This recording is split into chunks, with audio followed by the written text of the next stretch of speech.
Boa noite a todas e todos. Então, vamos agora para a mesa de encerramento do nosso evento em comemoração à obra do professor, ao centenário do professor Edgar Carone. A gente passou aqui a semana toda debatendo, né, tanto a trajetória, a inovação historiográfica da obra do professor Carone, quanto aí um legado que eles nos deixam, né, em torno de temáticas sobre a história da República, debates polêmicos do marxismo, né, no Brasil, e como as posições do professor Carone ainda nos trazem aí reflexões sobre o Brasil atual, sobre uma ideia de república no Brasil. E para encerrar, a gente escolheu o tema da Revolução Brasileira. O nome da mesa, propriamente, é a Revolução Brasileira, um debate político-historiográfico. Ele amarra bem, eu acho que a proposta, né, dessa semana de debates e, merchan, o lançamento deste livro, que é fruto da minha pesquisa de mestrado, que quem acompanhou o evento ouviu muito falar deste livro, que deveria ter sido lançado na segunda-feira, mas por motivos técnicos ele só chegou até nós hoje, né, no dia de hoje. Mais um grande dia, porque eu tenho essa mesa maravilhosa debatendo a ideia de revolução, que é a ideia que eu discuto na obra do professor Carone, e também de alguma forma simbólico, porque ontem, né, dia 14, foi aniversário do Carone e hoje seria aniversário da minha mãe, para quem eu dedico este livro, uma pessoa que já não está entre nós, mas enfim, vocês imaginam que é muito importante. Então, ressignificações e produção intelectual. O livro está à venda ali fora, na banquinha da Ateliê, e depois vocês vão poder encontrar também em outros espaços. Muito obrigada. Enfim, vou apresentar a mesa. Nós temos aqui o professor José Rodrigues Mal Júnior, que é professor do Instituto Federal de São Paulo, tem sua tese de doutorado pelo Programa de História Econômica, estudou a Revolução Cubana, e aí vai nos brindar aí com as suas ideias de revolução. Depois temos o Carlos Quadros, nosso colega também aqui, que se doutorou recentemente no Programa de História Econômica, estudou a obra do marxista Jacob Gorender no mestrado, e no doutorado discutiu a ideia de movimentos sociais, ou convulsões sociais, eu acho que é o termo do seu título, tem uma coisa assim. Agitações sociais e perturbações políticas numa dinâmica de crise. Será Exato. Tipo fantasia para não usar luta de classes, que me falaram que luta de classes nos anos 20 e 30, esse é o objeto da pesquisa do Carlos no doutorado.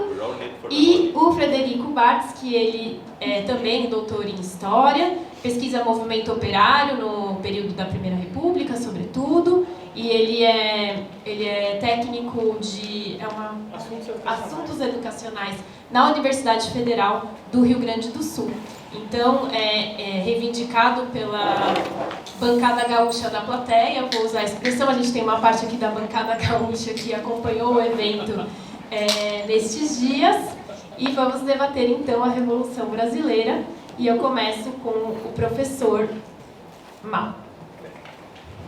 Então, em primeiro lugar, boa noite a todos, e eu vou procurar ser bastante breve.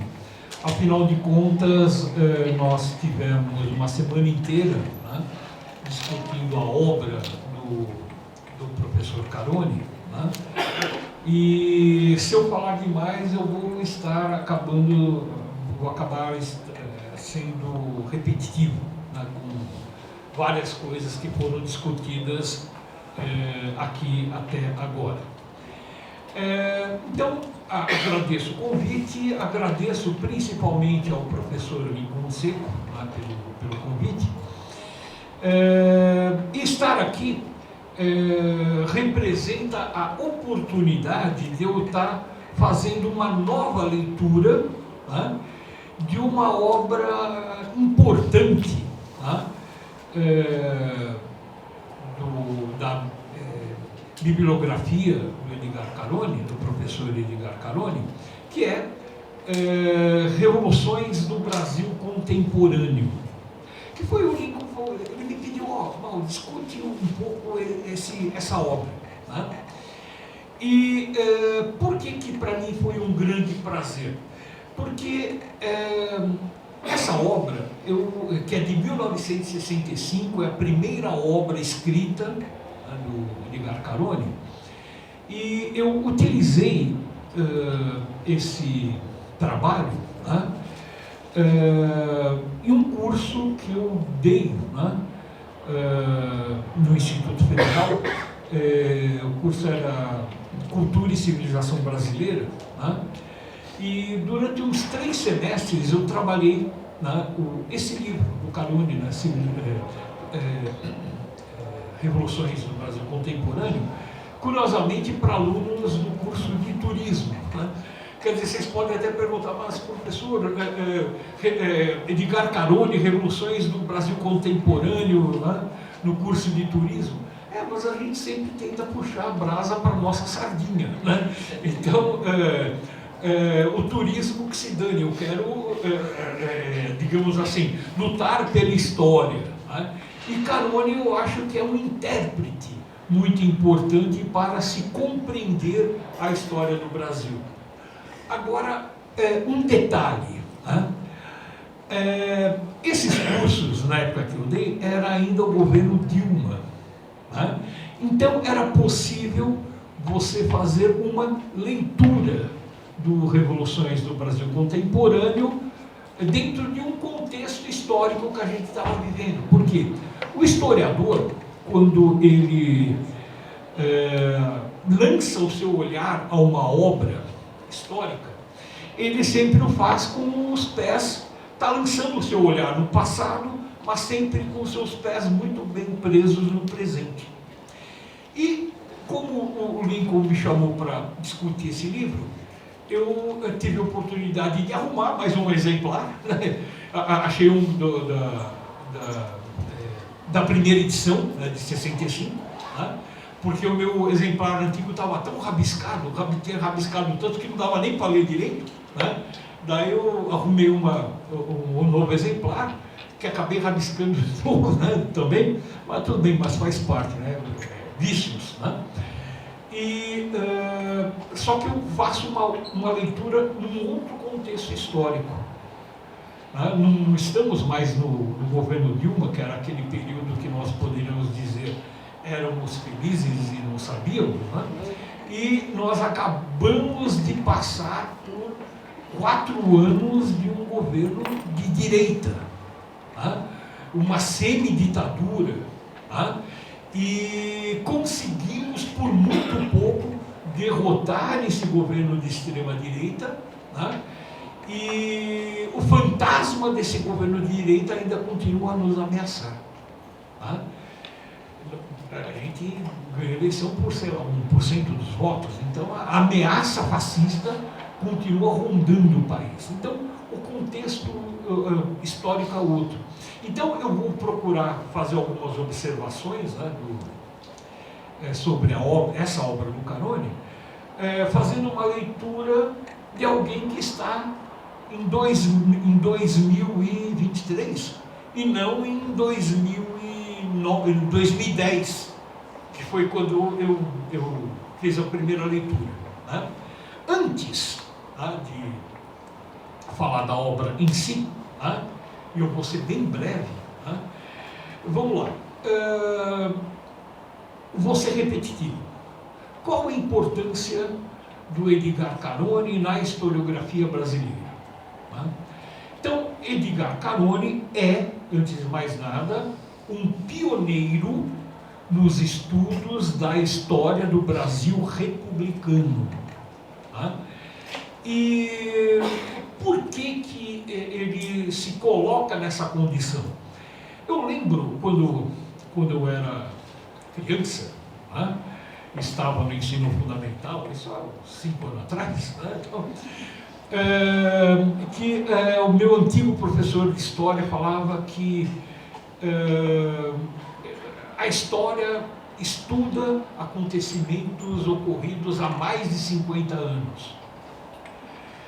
Há menos de 50 anos seria uma história recente demais. Então havia um certo preconceito a essa história imediata. Então, nós não estamos falando em estudar história de 10 anos atrás ou 5 anos atrás. Na época do Carone, você está debruçando o seu olhar a acontecimentos ocorridos, sei lá, vamos colocar, menos de 30 anos, era visto como algo perigoso, era visto como estudar história recente. Tanto é que poucos historiadores se aventuravam a estudar esse período da história, que era o Brasil republicano. No próprio prefácio que ele escreve no Revoluções do Brasil Contemporâneo, o Edgar Carone afirma,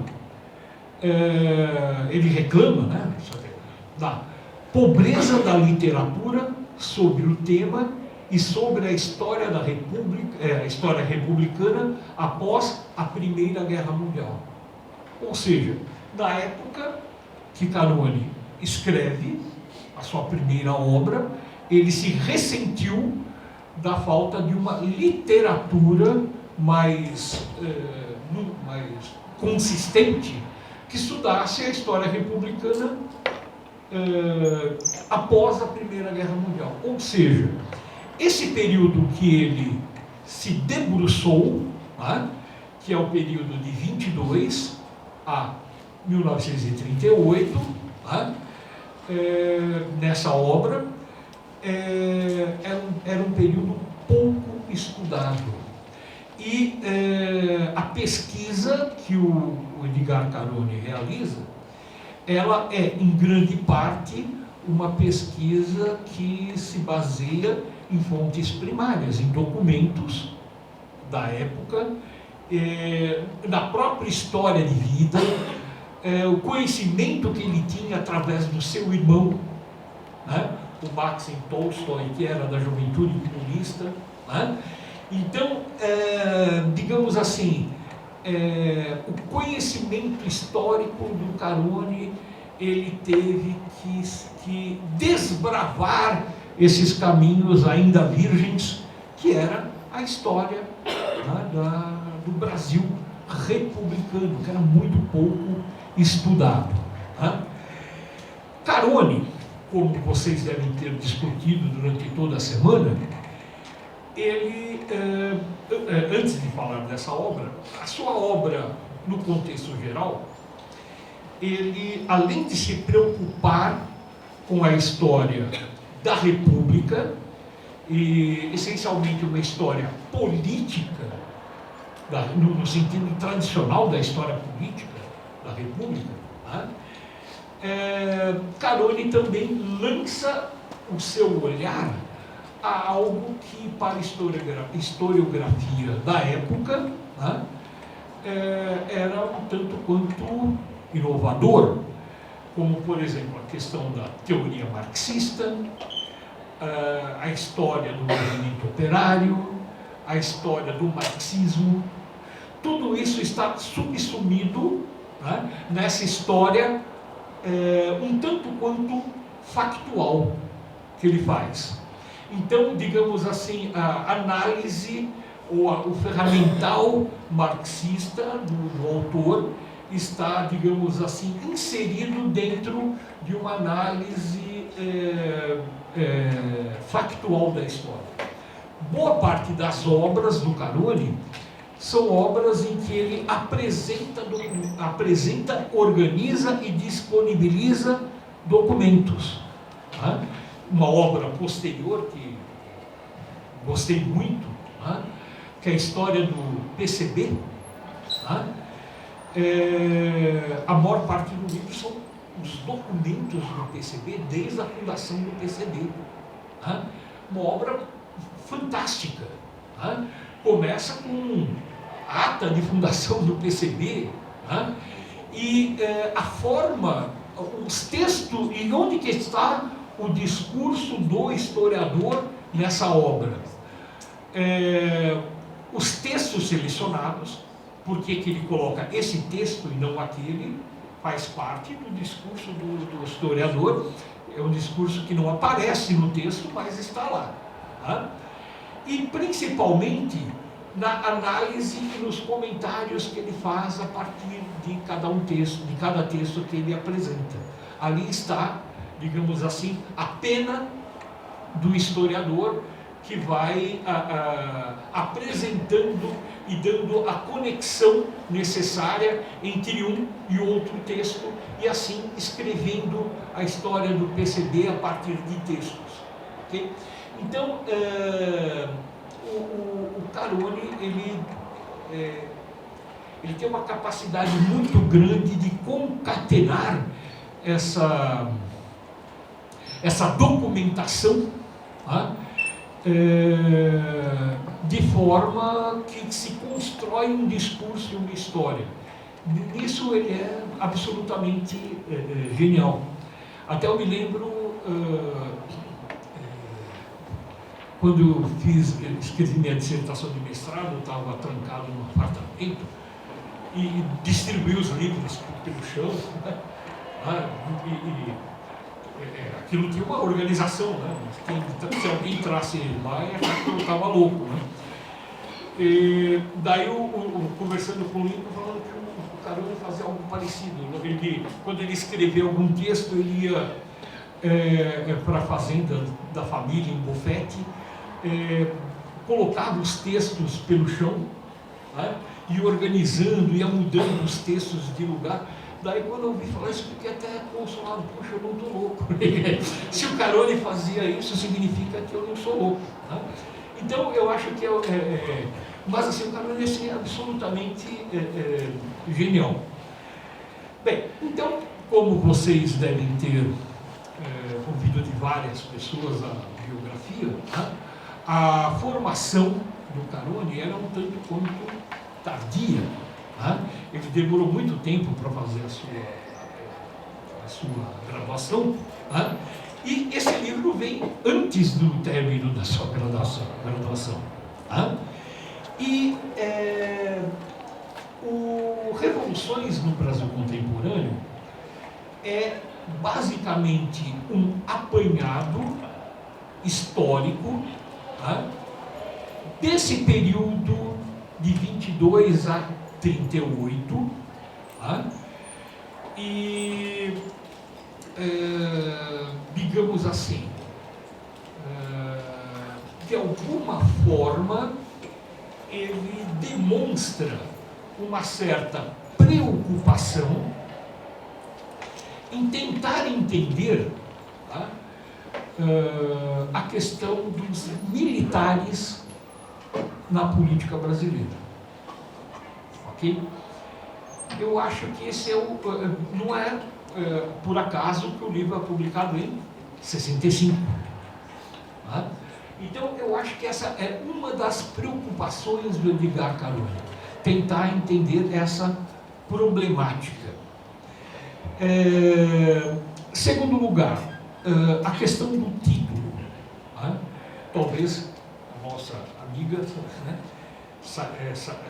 saiba discutir um pouco melhor a questão de noção de revolução que Caroni traz na sua obra. Nós que temos uma formação mais recente, uma formação marxista, entendemos uma revolução como um movimento político, social, em que uma classe social derruba uma classe no poder e assume o poder. Nós temos uma visão de revolução muito, talvez, calcada na literatura que vem do Estado e a Revolução do Lenin. A revolução como uma alteração profunda das relações de classe no poder. Caroni, quando ele fala revoluções no Brasil contemporâneo, ele entende, ao meu ver, a revolução enquanto um senso comum que havia na época, em que revolução é um movimento em que as forças políticas se degladiam mediante a violência, a tentativa de chegar ao poder pelos métodos da violência. Né? Então, por exemplo, Revolução de 22, né? Revolução de 24, Revolução de 30, Revolução de 32. Né? Esse termo era um termo normalmente usado na história política brasileira para designar esses movimentos que envolviam ação das forças armadas ou da luta armada pela conquista do poder.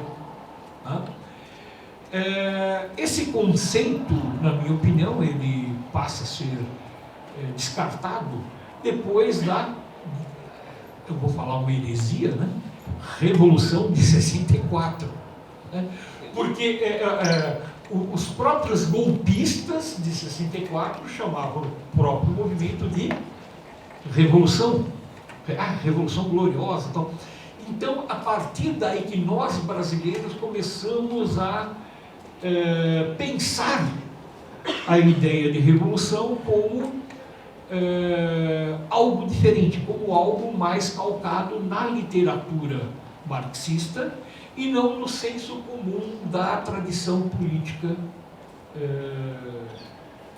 brasileira. Ok? Esse livro ele tem uma importância fundamental. Em primeiro lugar, ele é um trabalho pioneiro na obra do Carone, é o primeiro livro do Carone. É um livro bastante simples, okay? Mas o fato de ser um livro bastante singelo não significa que seja uma obra de grande qualidade. Na obra do Carone, nós temos alguns pontos altos, como, por exemplo, a definição do movimento tenentista como um movimento das camadas médias. Né? Então, você tem várias definições que o Carone assume, né? Que mais tarde passam a ser base para futuros historiadores. O livro faz uma análise da história política do período, não deixa de lado a questão do desenvolvimento do movimento operário e do Partido Comunista. Né? E, na minha opinião, toda obra posterior do Carone pode estar, o fio da meada está aqui. Porque tudo que o Carone estudou depois, história do PCB, história do tenentismo, que é uma obra fantástica, que tem os textos das lideranças tenentistas, né? Digamos assim, são temas que ele vai desenvolver mais tarde, mas que estão citadas aqui.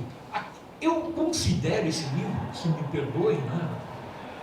Eu considero esse pequeno, grande livro, né, uma espécie de projeto de vida intelectual.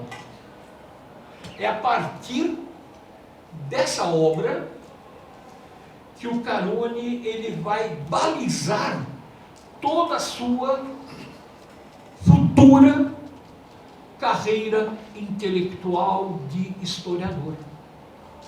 Todos os objetos de estudo de Carone estão aqui. Aqui é como se fosse um esboço de um grande projeto intelectual e de vida.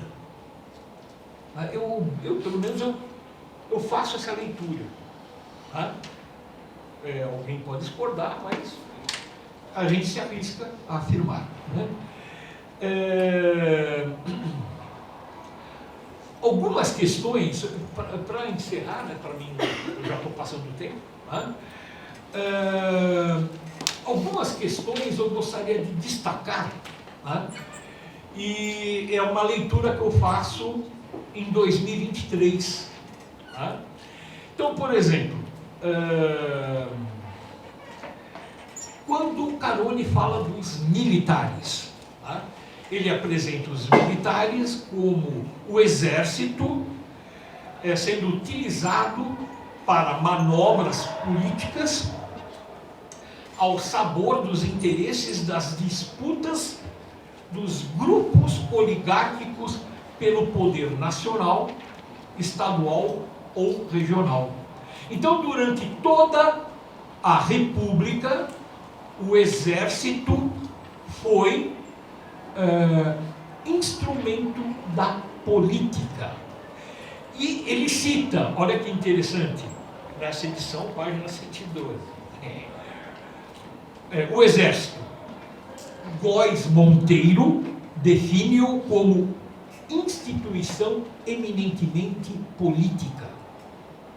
Góes Monteiro, general, foi ministro da guerra do Getúlio Vargas e um dos generais implicados no golpe de 37, do Estado Novo.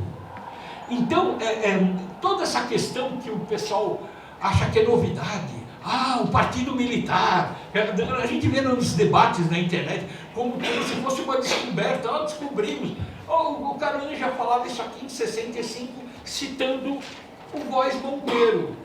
Se o Góes Monteiro fala aqui, o exército é uma instituição eminentemente política, isso significa que toda essa história de partido militar não é nenhuma novidade, nenhuma inovação dos últimos anos do bolsonarismo. Tá? É muito interessante os nomes que aparecem no texto, nomes que para nós são desconhecidos, mas que para o Carone ele nem cita quem são, porque eram personalidades da época. Por exemplo, Etchegóin, os irmãos Etchegóin que levantam o quartel de Santa Maria, ou seja, são famílias de uma casta de militares que estão envolvidos, veja uma palavra que eu estou usando, casta, de militares que estão na política, controlando a política através daquilo que se chama hoje de partido militar. Bem, o tenentismo eu não vou comentar, mas assim, é só lembrar que ele mostra como o movimento da classe média, das camadas médias, vamos chamar assim, ele fala classe média, mas as camadas médias, e que não tinha coesão nem coerência política, tanto é que parte dos tenentes marcham para a direita, e parte dos tenentes mais tarde marcham para a esquerda, inclusive o próprio Luiz Carlos Prestes. Agora, fazendo a leitura atual, né, lendo Carone em 2023, olha que delícia. Ele falando da questão da coluna Prestes no Ceará. Então, olha que legal. No Ceará, a população atacou os revolucionários porque pensavam, como dizia a propaganda bernardista, do Arthur Bernardes, né, que eram ateus e que iam prostituir as mulheres.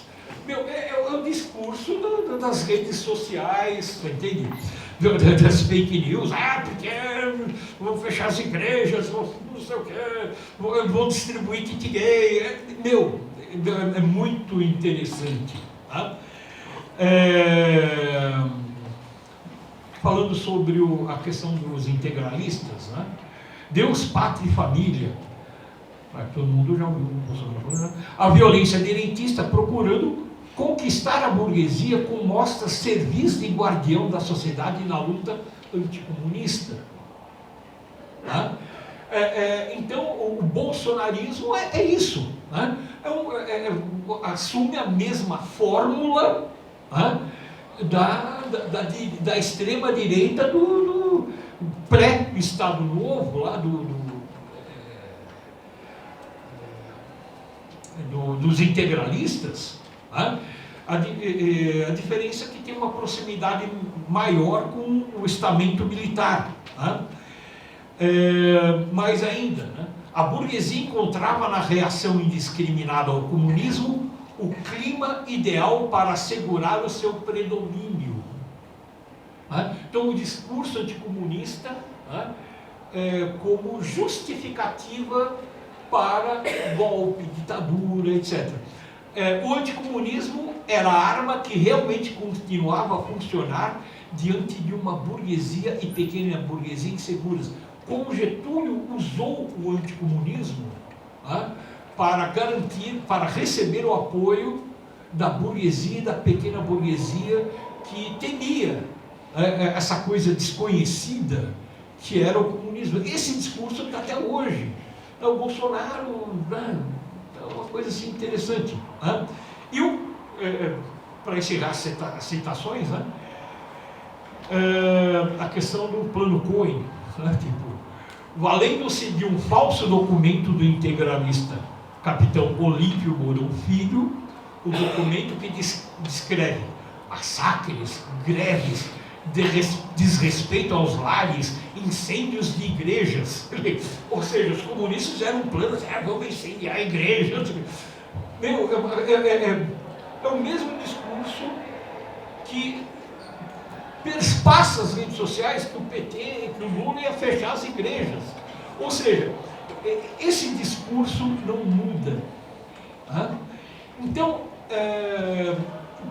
eu vou meio que encerrar minha participação, mas eu espero que a minha participação tenha contribuído para que vocês fiquem desejosos para ler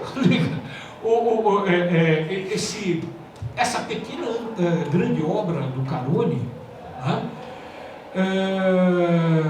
mesmo porque você acha de ser assim baratíssimo, porque aqui na história nós passamos nos últimos anos, por uma verdadeira tragédia. A história, enquanto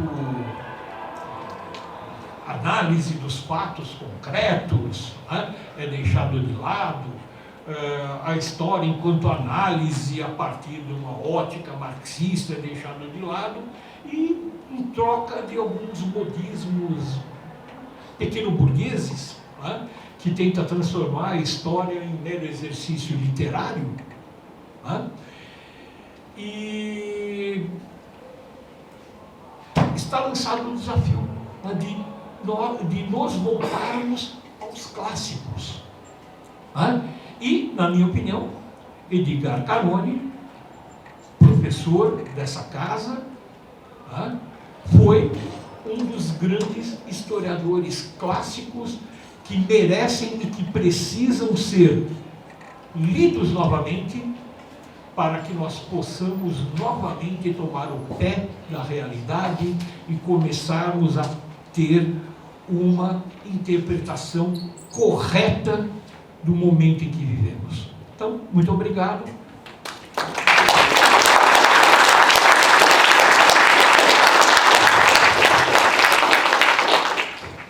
Bem, obrigada, Mal. Agora eu passo a palavra para o Frederico. Sim.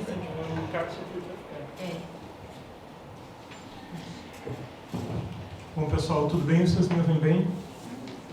Eu só peço desculpas se a voz, a tosse vir que eu estou numa crise de asma. Então, vou torcer para que ela não se manifeste durante a minha fala. Tem aqui minha aguinha para dar uma lubrificada na garganta. Do que eu vou falar? Eu não vou começar falando do Carone, mas o Carone vai ser o meu ponto final. Até porque eu já falei aqui em algum momento, lá no Rio Grande do Sul, lá na URGS, a minha formação, o Carone não teve tão presente, só com uma bibliografia ocasional. Eu fui conhecer, me apropriar da obra do Carone posteriormente. E assim eu descobri que tinha muito mais a ver com os anseios, com os meus objetos e preocupações de pesquisa do que eu poderia acreditar. E de fato, acho que acompanhando todo esse encontro maravilhoso, para mim é evidente que ele não é um historiador datado e é ao contrário. A leitura da sua obra nos fertiliza as ideias para produzir mais e mais. falar aqui basicamente, como tema é revolução, sobre a ideia de revolução operária no Brasil, num período bem específico, que é o período anterior ao que o Carone escreve Revoluções do Brasil Contemporâneo. É um período imediatamente anterior a esse, como a ideia de revolução operária e a prática revolucionária pelo movimento operário se colocou no país. Minha fala ela começa em 17. Né? Muitos de vocês conhecem a greve de 17. O Brasil vivia um período de uma intensa crise. Havia carestia de vida, pobreza, rebaixamento de salários.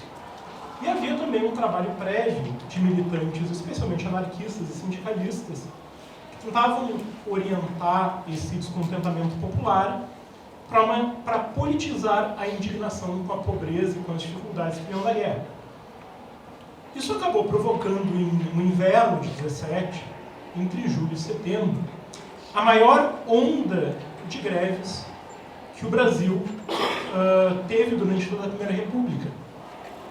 Uma greve geral que começou em São Paulo, foi gigantesca, a partir do dia 9 de julho, quando matam o Antônio Martínez, sapateiro espanhol, que está enterrado no cemitério do Araçá, né? Ela se torna multitudinária. A cidade de São Paulo, que é a segunda maior cidade do Brasil, ela é paralisada. Os operários sindicalistas tomam conta da cidade. E havia um centro de defesa proletário que, na clandestinidade, organizava e articulava a greve. E esse centro era formado pelos principais militantes anarquistas e alguns socialistas aqui de São Paulo.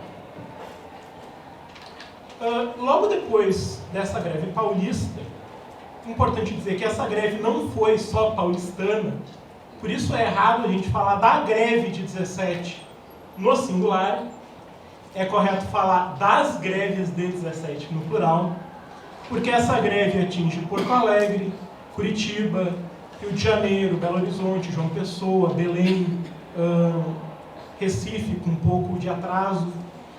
Mas esse movimento grevista, ele extravasa São Paulo e atinge todo o Brasil.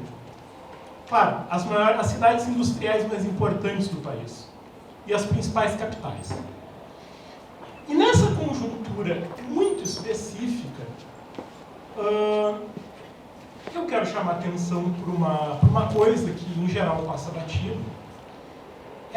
Esse CDP, esse Centro de Defesa Proletária, que eu vi aqui em São Paulo, logo após a greve, eles lançam um chamamento através da Plebe, que é o principal jornal operário de São Paulo, para que fosse organizado um Congresso Geral da Vanguarda Social do Brasil. Qual era o objetivo desse congresso?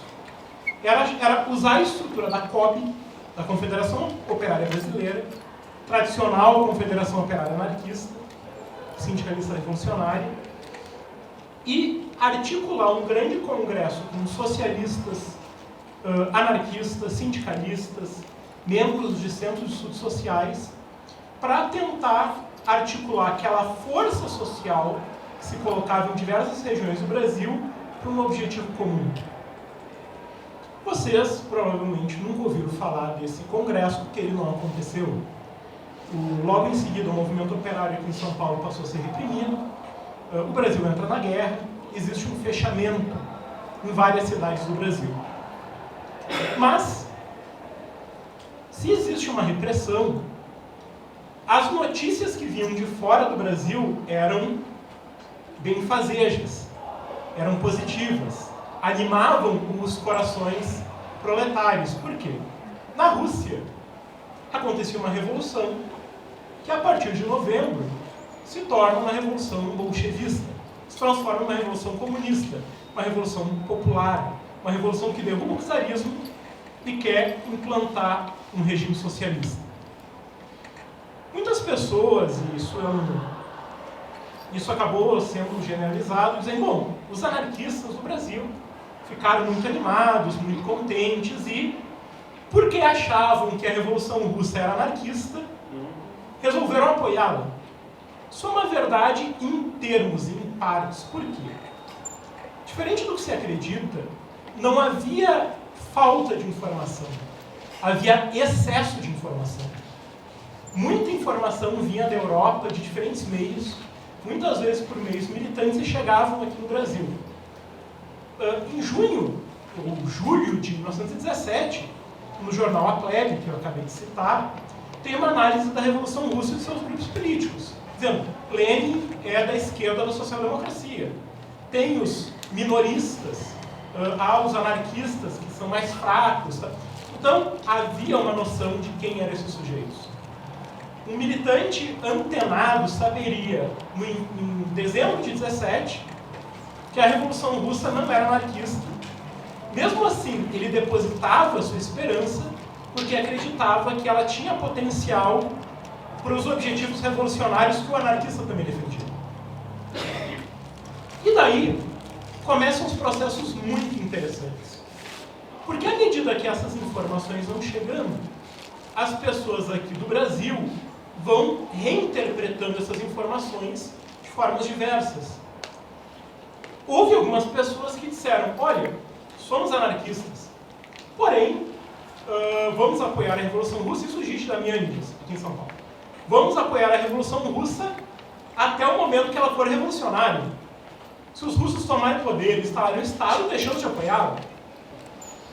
Alguns militantes do Rio de Janeiro diziam, não, eu sou um militante como a Birdinequete em Porto Alegre, que não era anarquista, vai dizer, eu sou maximalista, sou bolchevista, mesmo não sabendo direito o que é. E outros militantes vão fazer construções mais complexas, vão dizer, olha, dá para misturar anarquismo, sindicalismo e bolchevismo numa ideologia comum proletária e revolucionária. Então, esse é o clima de 18. E nesse clima, começam a surgir as ideias de tentar aplicar aqui no Brasil os modelos que estão surgindo na Europa. Um barbeiro libanês lá em Porto Alegre, chamado Abid Neket, vai fundar um grupo chamado União Maximalista. Maximalista era a tradução de bolchevista daquela época, com o objetivo de defender a Revolução Russa. A gente não sabe exatamente o que ela é, mas nós defendemos porque ela é proletária. Lá no interior das Alagoas, o Otávio Brandão vai colocar um chapéu de palha, um lenço no pescoço e vai fundar a Congregação Libertadora da Terra e do Homem. Vai dizer, o exemplo da Revolução Russa é a Revolução Agrária. Vamos libertar o sertanejo. Vamos para as usinas denunciar o feudalismo.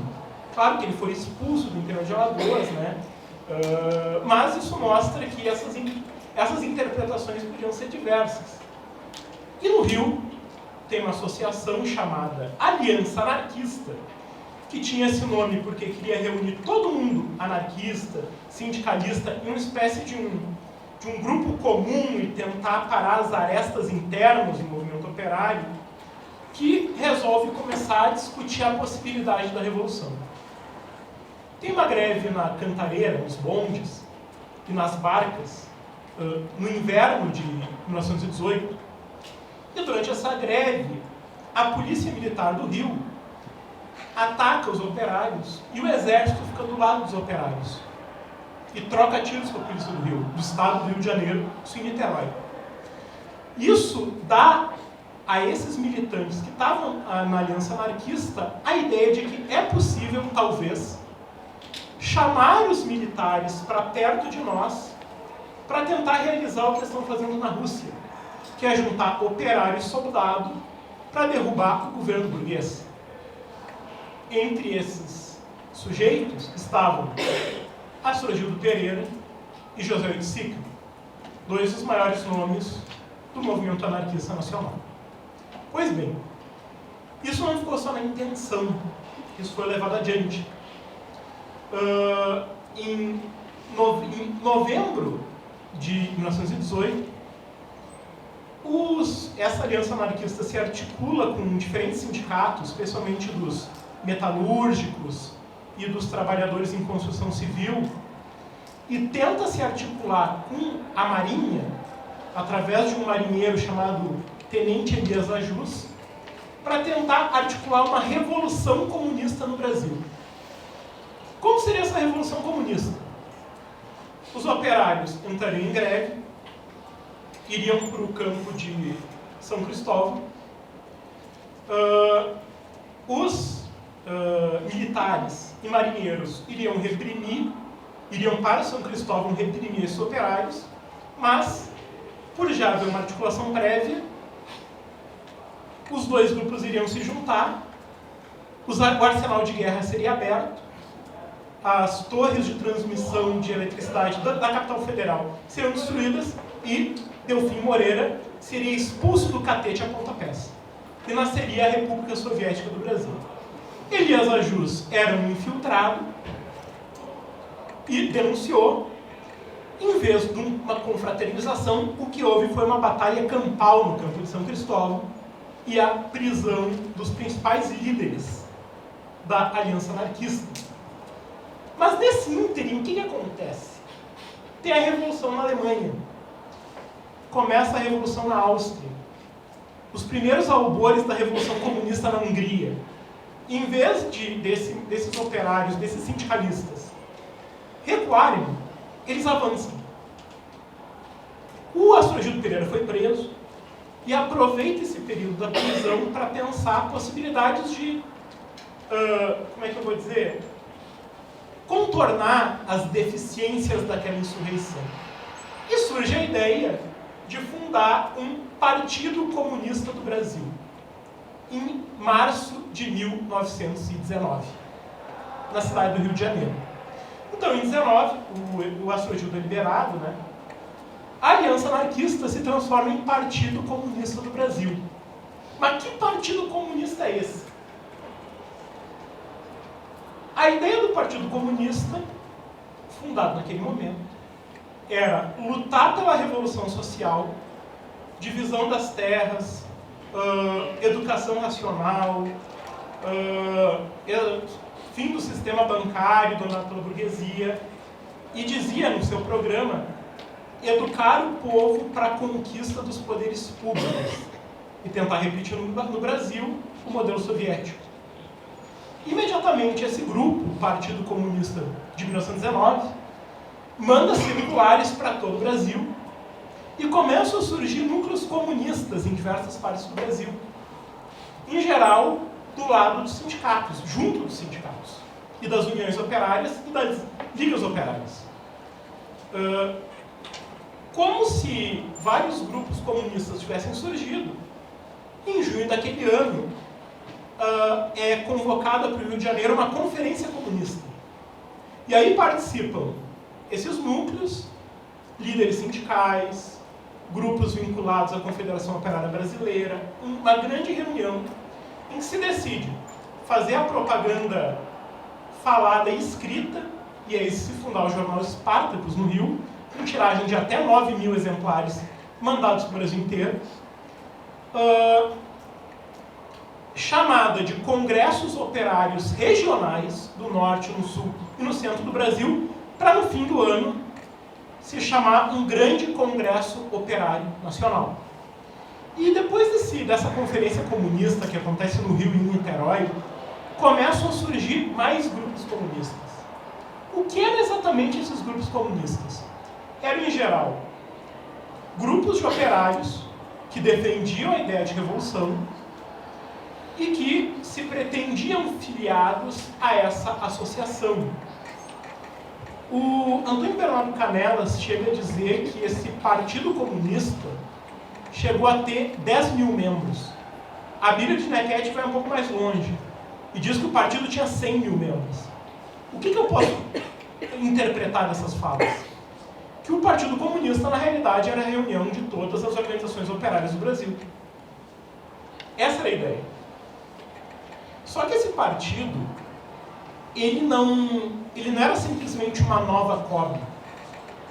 A ideia desse partido era juntar, ele dialogava com a esquerda republicana, tanto que tu tem os deputados Maurício de Lacerda, Nicanor de Nascimento, o jornalista Agripino Nazaré, nas reuniões do partido, e também se abrir para outros grupos. Todo mundo que defendesse a Revolução Social. E aí, tem uma tentativa de também se aproximar dos militares. Esse partido, ele não chegou ao final do ano. Ele, na verdade, ele acaba nos primeiros meses de 1920. Por quê? Junto com esse partido, a ideia era viabilizar uma revolução, novamente.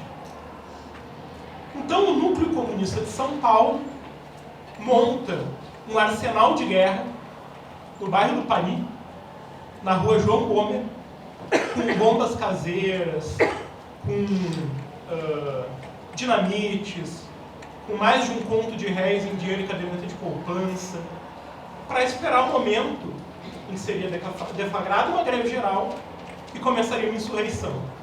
E essa insurreição estava sendo combinada com São Paulo, com Rio de Janeiro, com Minas Gerais, Paraná, Rio Grande do Sul. Só que uma bomba explode, provavelmente por um agente provocador, e as cartas trocadas entre o Rio e São Paulo são descobertas. E lá diz coisas como, por exemplo, a criança vai nascer, esperamos que em dezembro esteja no berço. Os nossos homens de boné estão bem animados com o fato. O que era a criança? Era a insurreição. E os homens de boné eram os militares. Tanto que o cara que foi preso no Rio, era o correspondente, ele havia sido preso por distribuir panfletos no quartel do exército. Acontece essa bomba, explode essa bomba, e isso dá início a uma perseguição brutal ao movimento operário. Brutal. É deflagrada uma greve geral para tentar tocar a insurreição adiante. A greve chega a Piracicaba, Campinas, a Santos, só que o exército é mobilizado para esmagar esse movimento. E no momento em que esse movimento é esmagado, o movimento operário de São Paulo, também brasileiro, sofre um baque muito grande. Porque boa parte das lideranças são presas ou expulsas. E a gente tem o caso de Everardo Dias, que é mandado para Liverpool, para Le Havre, ou do João da Costa Pimenta, que é mandado porra de um trem e é mandado para o Rio Grande do Sul. Parte dessas pessoas desaparecem. Alguns dizem que morreram, alguns operários, né, porque teve confronto nas ruas. Mas o movimento não se recupera disso. E para a rearticulação desse movimento vai demorar tempo, né, até a fundação do PCB em 22. E é interessante porque essa história, em geral, ela é contada como quase uma anedota. Às vezes ela é contada como uma curiosidade. Ela aparece em muitas memórias como fatos curiosos isolados. Por exemplo, tanto o PCB quanto a insurreição. O Otávio Brandão vai dizer que o PCB de 19 era uma casa de Órates, não valia um caracol, era um caos, era uma bagunça, tinha tudo misturado. Um cara como Gigi Damiani, que era um líder anarquista, também vai dizer, isso aí nos anos 50. Até inclusive haviam armazenado bombas, essas coisas que só acontecem na América do Sul. Então, o que acontece posteriormente a 19 é que meio que filho feio não tem pai nem mãe. Ninguém quer fazer a história desse movimento. Porque os anarquistas olhavam para trás e viam eles mesmos sendo enganados pela miragem comunista. E os comunistas olhavam para trás e enxergavam aquele movimento como a grande confusão do mundo anarquista. Então, nenhum militante, ou melhor, muito pouca gente, talvez o Everardo Dias, é o cara que mais faz jus a esse movimento, fala sobre essa insurreição de 19. E por conta dessa insurreição e do partido não ter sido reivindicado, eles acabam caindo no esquecimento e na piada e às vezes até na ofensa, que é o caso do Otávio Brandão. Eu não acho que o Partido 19 fosse um partido anarquista, não acho. Também não acho que fosse um partido comunista bolchevista, não acho isso. Acho que ele era, na realidade, uma grande frente ampla revolucionária para tentar abraçar todos os grupos que se comprometiam com a revolução social. Mas, como houve a repressão, esse grupo, que era frágil, acabou se dissolvendo. Dito isso, eu acho que essa história, esse núcleo do que acontece em 19, ele nos deixa questões para os historiadores e para as historiadoras de hoje, né? Primeiro, pelo fato em si. Eu acho que o fato de ter existido duas insurreições operárias no Brasil, uma no Rio, outra em São Paulo, e o fato de ter sido organizado esse primeiro Partido Comunista, é um fato em si mesmo importante. Ele tem importância porque ele conta das perspectivas de luta e das perspectivas de futuro que eram colocadas para o movimento operário naquele momento. Não dá para a gente se fiar apenas pelo que falaram depois daquelas ações. A gente tem que acessar aquelas ações com o valor que aqueles sujeitos tinham, ou melhor, que aqueles sujeitos davam para as suas ações. Então, em uma primeira camada, essas insurreições e o PCB, eles têm um valor de análise em si mesmo. Uma segunda camada é um valor de análise em relação aos fatos que lhes são vizinhos, que lhes são próximos. Porque a gente teve, desde os anos 80, uma historiografia construída a partir de uma quase mitificação da greve de 17. A greve de 17 é o grande momento de autonomia do movimento operário, de autonomia da classe trabalhadora, momento em que essa classe rompe, né, no cenário público, com toda a sua força. Mas depois disso, tem as greves de 18 e 19, e parece que depois do brilho de 17, tudo fica esmaecido, confuso e desinteressante. Se a gente observa o caminho das coisas, a gente vê que 17 não é um ponto de chegada. Ele é um ponto de partida. 17 dá início a uma série de outras elaborações que vão resultar nas ações de 18, 19. Então, muitas vezes, o brilho de 17 das greves gerais ofuscaram esses outros movimentos. Então, retomar esses movimentos é retomar uma conjuntura que é muito mais complexa do que a grandiosidade daquelas greves de 17. E tem um terceiro ponto, que é tentar analisar a história desse movimento operário brasileiro a partir de uma perspectiva que não se fecha em si mesmo. Por quê? Na insurreição de 18 e 19, houve a participação, ou havia o interesse de que militares participassem, militares de baixa patente. Se tu observa os sujeitos que estão envolvidos, Astro Gil Pereira, José Oiticica, vocês vão ver que eles estão em contato com figuras do republicanismo radical desde 17, 18.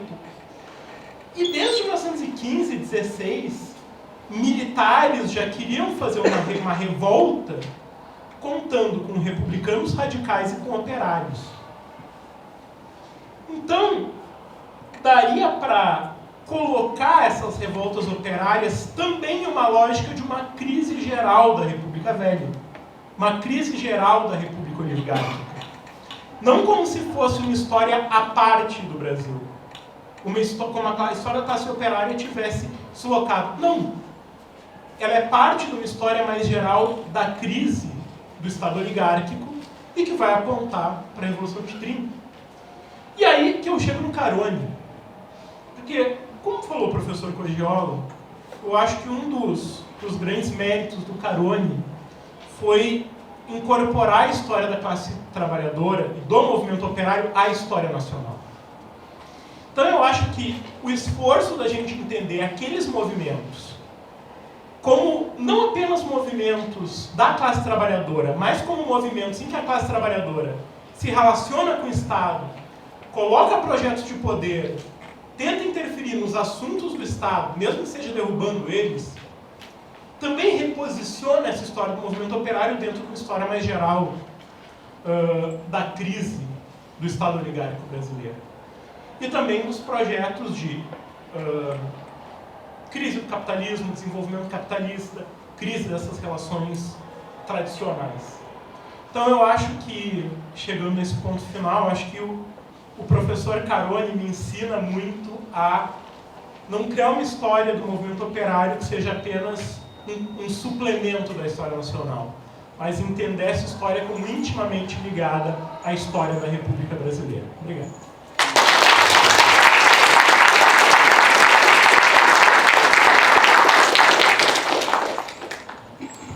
E agora, Pode a passar. palavra para o Carlos. Obrigado. Bom, eu estou com um duplo abacaxi aqui, que ele envolve tanto o próprio título do nosso evento, no geral, quanto o título da mesa. Por quê?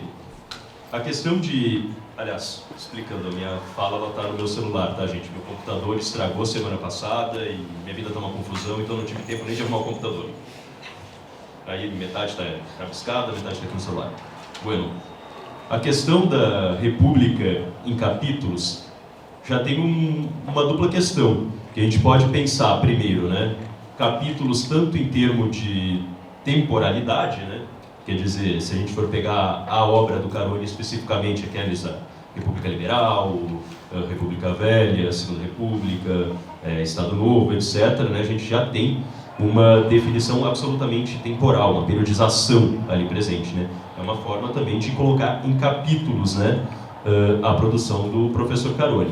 Ao mesmo tempo, uma outra acepção desses capítulos da República do Caroni é o que vocês perceberam pela própria divisão das mesas aqui do evento. Quer dizer, a gente teve mesa sobre movimento operário em geral, sobre marxismo especificamente, sobre extrema-direita ontem, sobre burguesia e fascismo, enfim, uma série de temáticas que o Caroni deu conta.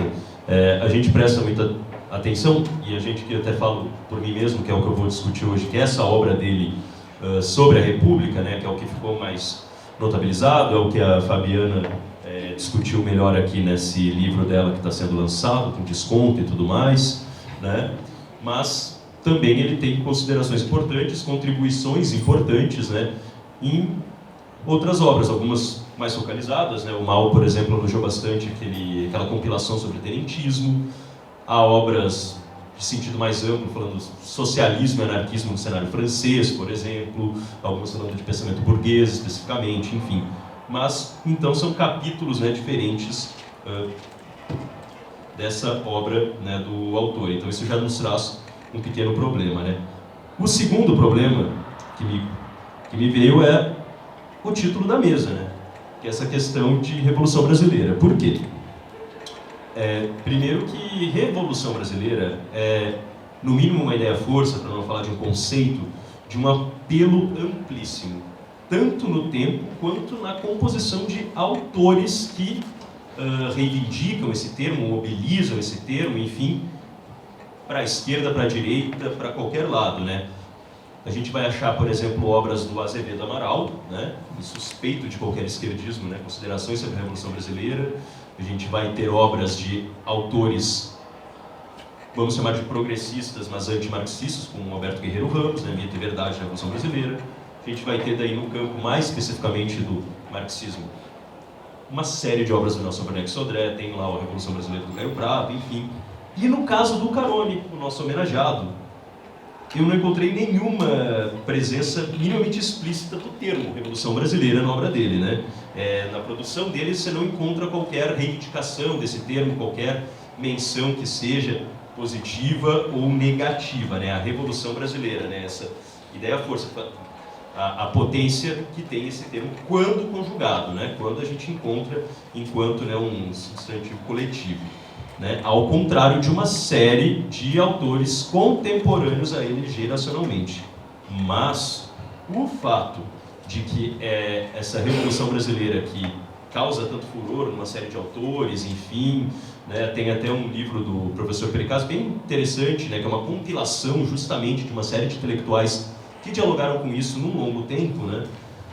Apesar disso não aparecer na produção do Carone, né, enquanto um termo reivindicado, eu defendo que a trajetória do Carone, tanto em termos biográficos quanto em termos de produção intelectual, ela é atravessada pelo que eu vou chamar de um processo de revolução burguesa no Brasil, né? Por mais que o Carone, repito, ele não realize qualquer teorização explícita sobre esse problema dessa revolução brasileira no singular, sendo muito mais atento às revoluções no plural, que é, por exemplo, que o Mal aqui apresentou muito bem, o que a Fabi apresentou muito bem naquele livro muito bonito também, que está à venda, né? Repito, Fabi elegantemente me pediu para fazer propaganda. Pois bem, essa revolução no singular, ela está, digamos, de uma forma muito mais implícita na obra e na trajetória do Carone. Por que eu digo na trajetória, na biografia dele? Aqui tá. Vai ser a primeira vez que vocês vão ouvir falar essa semana. O Edgar Carone nasceu em 1923. Pois bem, ele nasce em 1923 e a trajetória, até a trajetória intelectual, até ele iniciar uma trajetória adulta, né, tem o que eu chamaria de um primeiro ciclo, né, da ideia de revolução no sentido mais forte aqui no Brasil, né, uma ideia de revolução brasileira. E aqui eu estou me baseando fundamentalmente num texto do professor Marcos Del Roio, no qual ele discute, é um texto que está presente na História do Marxismo no Brasil, no volume 4, que se chama A Teoria da Revolução Brasileira, Tentativas de Particularização de uma Revolução Burguesa em Processo, e eu cito aí longamente o título do artigo, que realmente é uma base para mim muito importante para o que eu estou tentando pensar aqui, no qual ele discutiu a produção nessa ordem, do Nelson Werneck Sodré, do Caio Prado e do Florestan Fernandes, né? Antes remetendo também ao que ele chama, né, do tempo dos fundadores, a Sergio Pereira,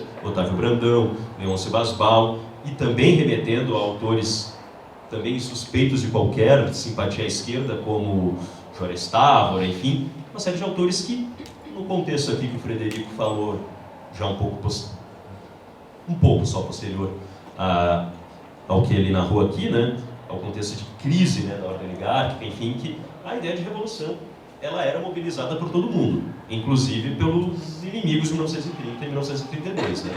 Pois bem, nesse contexto, posterior a isso, daí já focalizando, né, a produção intelectual desses autores que eu citei, o Del Roio, né, ele tenta entender como é que um processo que eles estavam vivendo aparecia objetivamente na obra deles, como é que era tratado por eles e como isso refletia, enfim, né, nas posições políticas postas e tudo, e como esse tema desaparece após 1978. Ele localiza bem que ali, o que aconteceu? Na interpretação do Del Roio, a Revolução Burguesa no Brasil estava completa e já se tornava completamente inútil ficar falando de nação, de burguesia e qualquer coisa, enfim, né? Pois bem, claro que isso está muito melhor escrito, né, no texto dele do que o que eu estou puxando praticamente de cabeça. Mas remetendo isso à biografia do Carone, né, ele, como eu falei, ele se forja, né, nesse período de um Brasil de enorme efervescência, são os anos de crise, para citar o título de uma obra dele, e a obra quando ele tem uma maturidade intelectual, que é o que inclusive tornou ele um personagem importante para a gente dedicar uma semana de conversa sobre ele aqui, né, é justamente num período, digamos assim, de auge, talvez de maturidade e início de ocaso dessa ideia de Revolução Brasileira, que é anos 60, enfim, né, todo o choque do golpe de 64 e dali para baixo o barraco desabou. Pois bem, né, é interessante pensar que essa obra da República dele, né, e aí são as poucas situações em que o Carone faz, digamos, algum grau de reflexão teórica e metodológica enquanto historiador de forma mais explícita. Cito, por exemplo, o memorial dele acadêmico, na revista, numa entrevista que ele deu para Marisa, já muito mais maduro, e também na entrevista que Fabito incluiu nos anexos do livro. Baixem lá no Dédalus, né, a dissertação dela na forma dissertação mesmo, ela incluiu como anexo uma entrevista que ele deu para a Veja, que é inclusive com o título A República em Capítulos, que daí ele até fala, por exemplo, ele estava para lançar, acho que o volume referente a Estado Novo, se não me engano, e ele era um autor best-seller na época, tanto que chamavam a obra dele O Verdinho do Carone, que é o Instituições e Classes Sociais. E ele é entrevistado para se tornar professor da USP. Ele inclusive anuncia que está fazendo concurso na entrevista, é uma coisa muito curiosa. E ali, em todos esses momentos, ele comenta, né, o que hoje já é um leitmotiv, a minha obra para a República é uma resposta intelectual ao golpe de 64, uma tentativa de entender o comportamento das oligarquias, dos militares, do empresariado e tudo mais, e entender como é que se deu esse processo. Pois bem, né? É interessante que essa obra, ela, se a gente for contar pelo menos da publicação do primeiro volume lá da Primeira República até o último da República Liberal, ela ocupa quase todo o período da ditadura, 69 a 85, justamente, né? Então, né, ele tenta dar essa resposta, ele leva a ditadura inteira para acontecer isso. Então, essa obra dele é gestada justamente nesse último momento da ideia de Revolução Brasileira. E essa ideia de revolução, eu vou fazer agora uma metáfora bem século XIX, vou comparar com um organismo. A gente sabe que antes da morte existe o canto do cisne, né? Para dar um antes de morrer, né? Tipo, tu acha que vai esperar, morre. Né? A gente tem alguma certa efervescênciazinha ainda nos anos 80 dessa ideia de Revolução Brasileira, antes, né, de fato ela ser eliminada, inclusive utilizando-se, né, desse próprio nome. Pois bem, então, partindo disso, eu queria discutir um pouco, a partir desses elementos um tanto quanto fragmentários e implícitos, né, coisas que ele não deixa tão claro, né, ele não se dedica a colocar as claras, né, investigar um pouco, né, a teoria de Brasil, de Revolução Brasileira, na obra dele, e talvez uma que outra indicação até metodológica que ele faz para a pesquisa, né, para as historiadoras e para os historiadores. Até entendendo já, de partida, isso que ele coloca como o objeto, o problema fundamental de toda a trajetória dele, né, nessa entrevista que está na revista Temporais, eu não sei se foi, Fabi? Não foi digitalizado lá para o Marxismo 21? Sim. Tá, saiu ontem, hoje de manhã, nem sei, né, tá na rede. Pois bem, Carone diz, cito, mostro conscientemente como ocorre o processo de formação de classe na sociedade brasileira. Né? É esse o objeto dele, é isso que a gente tem que procurar. Acho que é por essa lente que a gente pode ler o Carone. Né? E é fundamentalmente o que penso. Não fico citando Lenin, Stalin, Marx, Engels ou Mao Tse-tung, porque não há necessidade de mostrar pensamentos que estão a olho visto. Né? Então, já que ele é muito pouco loquaz sobre isso, né? Ele faz questão de não ser-lo, é um objeto consciente, eu queria remeter também, então, para esse excelente memorial. Ele traz duas indicações metodológicas que eu acho muito ricas, que envolve a questão de como ele periodiza a obra dele, é uma das poucas vezes em que ele discute, em termos teórico-metodológicos, mais claro isso, e o que ele usa também de problema para entender essa questão de como se formam as classes no Brasil, né, que ele chama de problematização pela visão de classe. Então aqui eu vou citar. Por que ele faz essa divisão de capítulos que eu citei antes? Né? Porque é desses períodos de análise da República. Cito. Se existe um processo, e este conceito significa dinâmica de um conteúdo globalizante, qual a razão da existência de uma, a República Velha, de uma, a Segunda República, e de uma, a Terceira República? Além do motivo didático, que facilita o estudo e a sua explicação, existem pequenas diferenças dentro de cada um desses momentos, que nos leva a acentuar a divisão.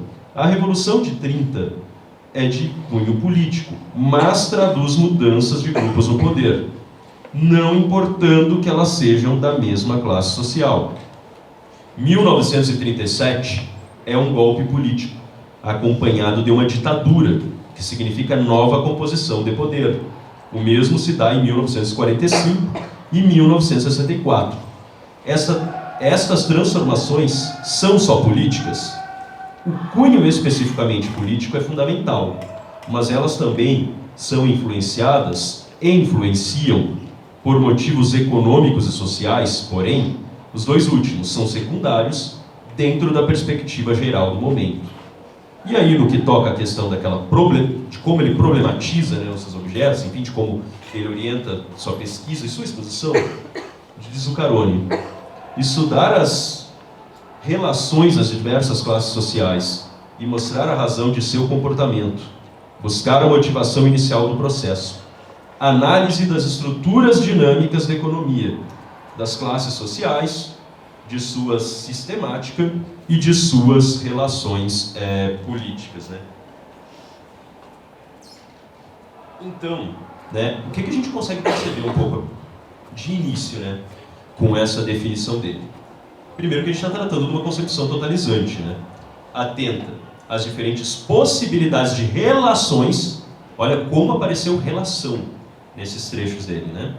De relações entre fenômenos distintos, né? E é uma concepção profundamente histórica. Pois olha só o que ele está buscando o tempo todo, né? Ele está falando em movimento o tempo todo, em relação. Ele está em busca das formas com que diferentes contradições se moveram no tempo. É isso que ele está discutindo, né? E que ele vai expor de distintas formas, né? Nessas obras dele, né? Nas República, etc, etc, etc. Então, eu não vou ser nada inovador, eu vou discutir como é que ele falou de momentos decisivos, né, que ele estabeleceu num recorte que tampouco é muito inovador, né, que é 1889, 1930, 1937, 1945 e 1964. E para concluir, eu vou fazer umas sugestões que eu pensei um pouco na linha parecida com a do Mal, que é como ler o Carone em 2023. Então, 89.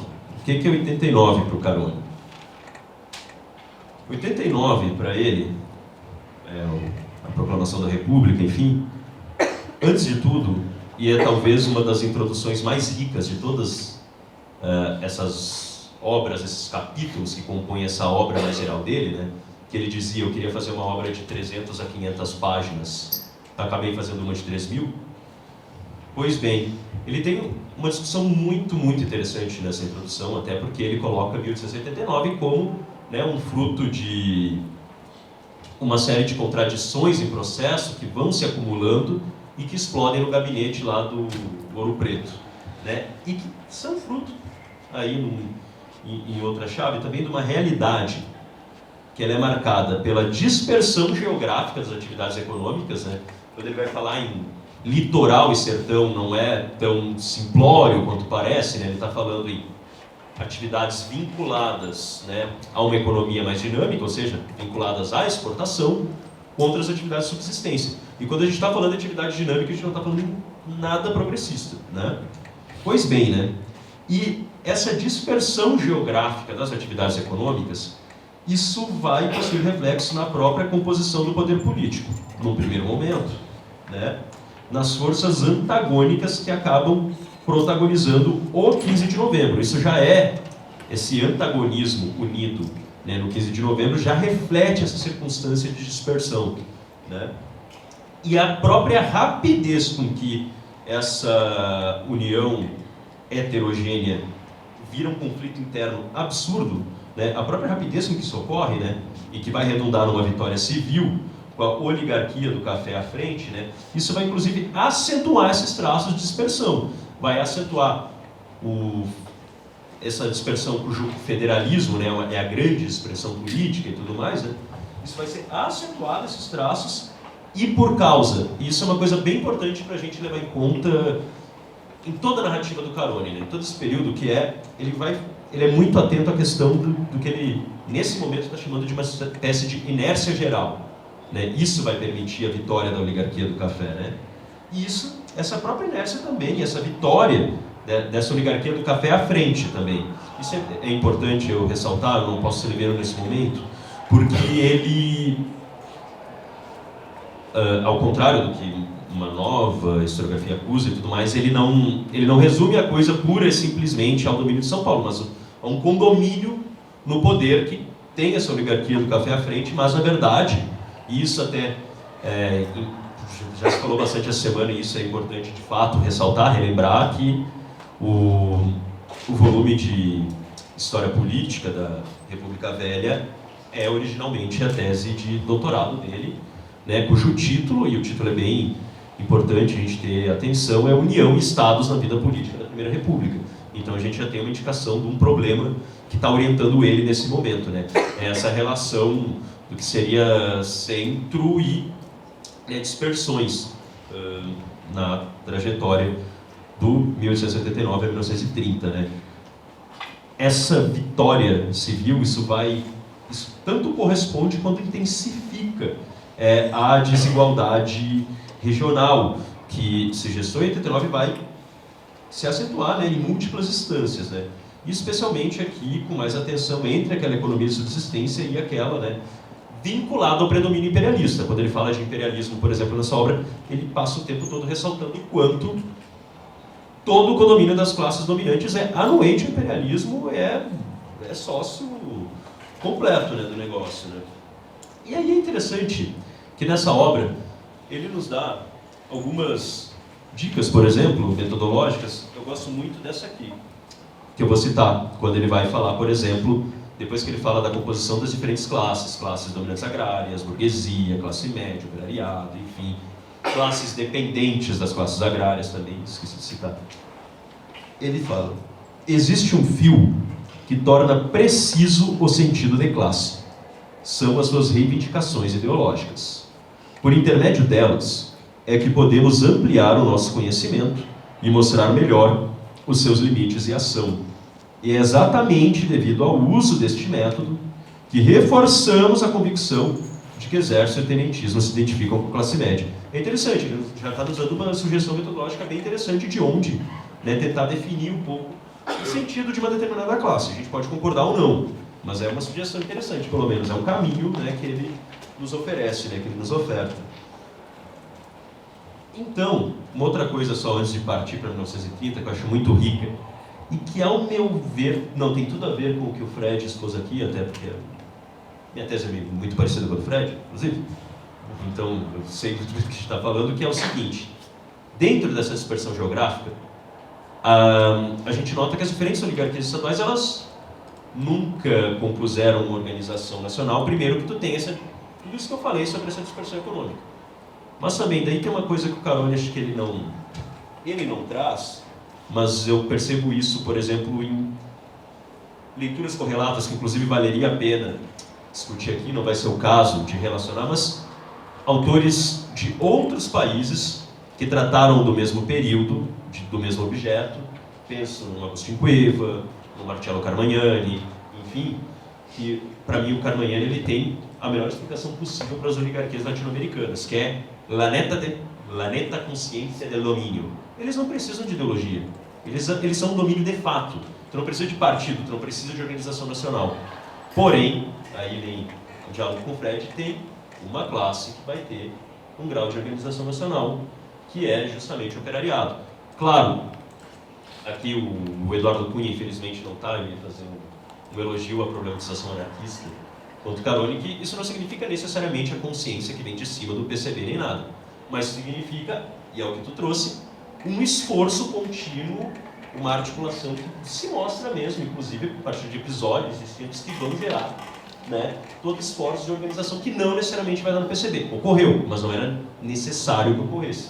Mas sim, o operariado era, né, digamos, a primeira classe de caráter mais nacional no Brasil, ao contrário, né, das classes dominantes. E não deixa de ser interessante que, num contexto posterior, vai ter outra organização de caráter nacional além do PCB. Qual é, Fred? A IB. É só fascismo e comunismo mesmo. Pois bem, né? Dentro desse monte de coisa que vai se amadurecendo a partir de 1879, na República Velha, né, quando a gente vai chegar em 1930, e esse é um momento interessante também, que o período 30 a 37 também acho que pode ter tido uma dedicação mais clara em termos de problematização do Caroni, porque foi o período que ele abordou na sua tese de livre docência pela Unesp, que é um pouco menos lembrado, e que tem o título, que que é bom para a gente pensar um pouco, né, no que tentar refletir sobre como ele estava pensando, que se chama Oligarquias e Classes Sociais na Segunda República, né? E em determinado momento da trajetória do Carone ele até fala que eu entendo que 30 é o momento que abre período de aguda luta de classes, né? E essa abertura de luta de classes em 30, né, aqui estou citando ele, o resultado complexo de todos os elementos que surgem e se desenvolvem desde 89, né? E esse complexo, e aqui também dialoga muito com a conclusão do Fred, né, envolve revoluções da oficialidade, agora voltamos àquelas revoluções no plural, e aí por oficialidade, né, a gente está falando da baixa oficialidade, e essas revoluções dessa baixa oficialidade, não apenas na forma, mas inclusive nas suas reivindicações, né, isso é algo de novo tipo, contestação urbana, e contestação urbana também é um termo absolutamente vago na realidade, né? E isso é bem interessante até, que outra sugestão que o Carone nos traz em toda a sua obra, especialmente quando ele vai falar de classes sociais, a gente vai ver, ele fala de greve, mas ele fala também de quebra de bonde, revolta de bairro, toda uma série de coisas, né? Revoltas rurais, especialmente, né, na República Velha, que é onde ele tem, inclusive, o maior estofo documental, então chega a ser, inclusive, muitas vezes, essa República Velha, dependendo do interesse maçante, pelo grau de informação, né? E aí,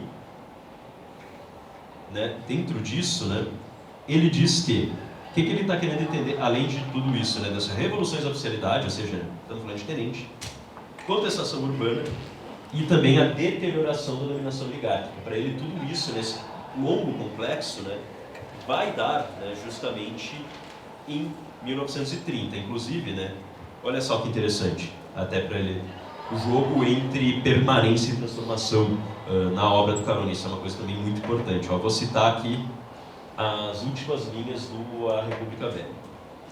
A queda de Washington Luiz é motivo de delirantes manifestações do povo. Multidões saem às ruas, em São Paulo, Rio de Janeiro, Belo Horizonte, Porto Alegre, Recife, Salvador e em centenas de outras cidades. Edifícios públicos são tomados. O País, o Correio Paulistano e outros jornais são saqueados. As manifestações se repetem, tomando caráter de desabafo não só espontâneo, mas político. A resposta das novas autoridades, junta governativa e governo provisório, é imediata. As prisões e as advertências mostram que o sistema permanece. Isso é importante. A partir de então, o jogo político assumirá novas feições, no sentido de uma maior complexidade de fatores, com a participação, importantíssimo agora, de diferentes correntes políticas e sociais, tornando-se mais rico e naturalmente mais maleável. Ele está falando da institucionalidade. Porque é muito importante, vocês forem ver, eu acabei não falando, mas quando ele resume a República Velha lá naquela introdução, ele fala, o operariado sim, faz oposição às classes agrárias e à burguesia, né, aliada à mesma, mas ele tem a composição anárquica da sua ideologia e, portanto, ele é pouco afeito às formas parlamentares e as poucas forças afeitas às formas parlamentares do proletariado simplesmente não vai ser convidado e pronto, a não ser que for para fazer conchavo com o Marechal Hermes, né? Então, ele tem uma valorização da institucionalidade muito importante nesse momento, e isso leva, né, a essa concepção dele, né, desse quadro que se abre em 30, isso vai ficar bem mais interessante ainda na obra dele, sobre 1945. Porém, a interpretação do Carone sobre 1930, ela também ganha um novo patamar no momento que ele coloca, olha só, esse jogo de oposições que ele trabalha. Para ele, 1930 marca o início da crise e declínio da economia agrária, ou seja, ele está pensando aqui num fenômeno de longa duração, quando ele está escrevendo, e aqui, para não dizer que eu não faço crítica, aí está uma boa pergunta, né? Se hoje dizer que aquele é o início do declínio da economia agrária, hoje não é uma observação, essa sim datada, né? Claro que ele não teria como saber, morreu felizmente antes disso, estamos vendo hoje. Pois bem, né? Ao mesmo tempo, né, esse declínio da economia agrária, né, também ele vem posterior ao que seria um decênio, de 1920, né, de declínio das classes agrárias, né, que são aquelas dominantes de fato que eu estava falando. Porém, 1930, por sua vez, é marcado pelas tentativas, as mais variadas, do que ele chama dessas diferentes oligarquias, né, de persistir ou retomar o poder. Seja da forma tradicional, daquela forma anterior e longa que ele vem narrando, seja inclusive por tentativas de inovação na sua ação. Por exemplo, ocupando espaços no Estado, em organismos de tipo novo, que estão surgindo, né, nesse quadro de 1930, né? Pois bem, e 37, né? Ainda dentro da Era Vargas, ele coloca, e aqui o tempo curto assume, né, toda a sua plenitude na obra dele, né? É um momento que começa a ficar um thriller, realmente, né? Tu tem uma gradual diminuição de liberdades desde 35 que ele traz, né? E aqui vem, depois do tempo curto, acho que a riqueza da interpretação do Carone, eu acho uma sugestão para a época muito interessante que ele nos traz, né? Hoje pode parecer uma grande obviedade, mas acho que é rico perceber a partir daí, que é com por que o Estado varguista avança cada vez mais, né, na diminuição de liberdades e no acentuar da repressão, inclusive do fechamento do regime, né? Porque tu tem uma anuência quase completa das classes dominantes a esse fechamento repressivo após 35. E ele usa uma imagem que eu acho muito rica na obra dele, que é, nesse livro de História Política, a primeira parte é da União Sagrada contra o PRPismo, contra o PRP a 1932, e agora é da União Sagrada contra o Comunismo a 1937, é o Estado Novo, né? É uma união sagrada contra o comunismo, mas agora que vem a parte gostosa da coisa. Por que as classes dominantes concordaram? Porque elas estavam crentes que a sanha repressiva ia se limitar ao proletariado, né? Pois bem, não foi o que aconteceu. E aí, o Carone vem alguns trechos que eu, inclusive, acho deliciosos de ler, quase como literatura mesmo, que são... É gostoso para a alma, é bom para rir. Por exemplo, Armando Salles de Oliveira, indo correndo ao STF.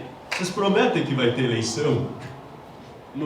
Na mesma semana que Flores da Cunha fugiu do Rio Grande do Sul, porque o Estado Novo federalizou todas as polícias do país. E o cara querendo eleição, né? Pois bem, 1945, né? 1945 também é muito interessante, porque olha só, eu não cheguei a comentar, mas quem lê a obra do Carone percebe que uma das marcas do período 30-37, né? E que remete muito ao que foi o 89, né? Que eram forças heterogêneas, tomam o poder e logo depois elas se arrebentam entre si. E nesse caso, novamente, os militares perdem, só que agora são esses militares de novo tipo. Os tenentes, eles são, num longo processo, derrotados pelas oligarquias, no caso, que estavam alinhadas ao Getúlio. E agora, tenentes derrotados, a gente tem uma alta cúpula do Exército. O Mal fez longas referências ao general Góes Monteiro, né? Condestável de 1930, de 37, uma coisa importante, condestável de 1945 também. A alta cúpula do Exército, né, ela se consolida daí da forma que a gente vai conhecer, inclusive no período 45 a 64, né, pois ela não só derrotou os tenentes há mais de 10 anos junto com as oligarquias, mas agora vem um fato novíssimo muito importante. No período imediato pré-45, essa alta cúpula do Exército, ela começou o seu namoro quente com os militares dos Estados Unidos. Começou a experiência de se educar, de se alinhar, né, num novo eixo internacional, né, ideológico, enfim, de ação política, né, que envolve, né, toda uma nova circunstância global, em realidade, né. E aí, ela vai sagrar justamente o retorno de quem? A cena política daquelas oligarquias, agora representadas pelo PSD e pela UDN, né? Só que tudo isso numa circunstância estrutural absolutamente nova, né? Se o Carone estava falando em 1930 de que tu tinha, né, novos personagens, etc., uma nova situação, cara, em 1945 tu tem todo um quadro estrutural, inclusive que vai implicar nessa nova forma de reação, que também vai trazer uma estrutura cuja relações de classe, comportamentos de classe, comportamentos os mais variados também, Vamos se erigir sobre a questão do quadro estrutural. Entre 30 e 45, tu tem um hiato que realmente é um outro Brasil. Ele chega até a mencionar, né? E é uma coisa interessante. Os milagreiros de 30 dizem que o Brasil começou em 30. Não, começou em 37. Isso é uma coisa interessante. E aí, 1964, né? A partir de tudo isso, daí eu acho que a gente pode conversar depois sobre 64. Eu por mim, adoraria falar. No debate, eu adoraria falar de 45 a 64. Ele vai falar do assassinato do Getúlio, vai falar dos golpes lá de Goiás, o caramba, enfim. Nesse momento, e especialmente ele vai falar o que eu gosto muito, que são as tentativas de golpe do Café Filho e do Carlos Luz, que o cara fingiu que estava doente, só que ele estava com a barba feita. É realmente uma coisa meio thriller, é muito gostoso realmente ler. 64, por sua vez, porém, né, é um golpe daí que vem com uma dinâmica, né, de cariz nacional, que também vai articular diferentes espaços de personagens. E toda a obra, né, todo esse momento, toda essa abordagem dele, do 45-64, daí, claro, a gente tem que se perguntar, problematizar se isso é devido ao que o Carone consultou, a problematização dele, ou se o próprio objeto impôs, né, essa abordagem que acaba articulando espaços, personagens, lembrando muito aquela abordagem da República Velha. Quando ele explica o golpe de 64, seja pela dinâmica das lutas sociais da cidade, seja pela dinâmica das lutas sociais no campo, articulando esse longo processo. Aqui eu vou ler, né, só a conclusão dele aqui, né, porque também para a gente pensar o papel que daí o 64, que é esse leitmotiv, esse problema, esse mote dele, né, para explicar a República toda, né, também pensar qual o papel desse capítulo, que ele é conclusivo e ele abre outro. Olha só, cito.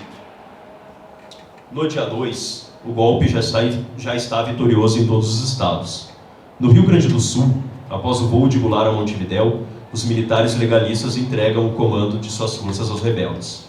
O país entra, assim, num novo período de sua história, trágico desde o seu começo. Imediatamente após a vitória, os militares desencadeiam o golpe sobre o golpe, quando são afastadas as lideranças civis e Castelo Branco ocupa a presidência da República. O domínio militar vai levar, nos anos seguintes, ao progressivo afastamento das lideranças golpistas civis e, ao mesmo tempo, vai sendo implantado um regime de repressão que culmina com o governo Carrastazul Médici. Enquanto isso, o país acaba sendo entregue ao capital estrangeiro. Repressão e entreguismo são sinônimos que respondem aos anseios dos golpistas de 64, que, desde 1945, negam as reivindicações populares, as conquistas sociais, o regime democrático. Ingenuamente, Lacerda e Adhemar de Barros cavam as suas próprias sepulturas. Certos, no entanto, queriam utilizar a força militar em seu próprio proveito. E agora vem o filé. 1889, 1930 e 1945 são momentos no passado. A história pós-1964 vai comprovar esta nova e pungente realidade. Então, também para a gente se perguntar um pouco, né? O que se transforma tão profundamente nesse momento a ponto de que ele dividiu, periodizou, transformou tudo em capítulo, mas é tudo passado realmente perto da potência que foi a transformação 64. Dito isso, agora para concluir em 2 minutos, as minhas sugestões para a gente ler o Carone e produzir alguma coisa de nova em 2023 a partir dele. A primeira é algo quase de ucronia mesmo, né? De imaginação. Pensar um pouco e aí produzir algo novo. Como é que o Carone discutiria a Nova República, gente? Quais seriam os documentos que ele escolheria para fazer uma antologia da Nova República? Qual a disposição expositiva, seja dos documentos, seja da evolução política, seja das instituições classes sociais, né? Acho que esse é um desafio bem interessante que a gente pode ter em mente, né? Não, acabaria, ao meu ver, com um documento de história política que se chama, é um documento da campanha de 2022, do primeiro dia do segundo turno, ele se chama É Oficial, é fake, o presidente Lula não esteve pessoalmente com o diabo na semana passada. Bueno. Dito isso, a gente ficou falando agora de 64, que foi o mote que o Carone sempre tornou explícito, que é a pronunciação dele. Hoje a gente está 60 anos depois disso, né? Então, qual que seria o telos, né? Qual que seria o problema que nós teríamos hoje para visitar a história da República, né? Ou seja, né, a partir de qual momento que a gente ia olhar para trás, né? O que ia nos induzir a novos problemas, né? E se a gente escolhe um outro momento, se a gente acha que pode ter talvez um momento mais decisivo, mais traumático ou de maior relevância, né, para pensar a história da República para frente e para trás, né, se a gente ia definir os mesmos capítulos, né, naquela definição de periodização e da mesma forma que o Caroni, né.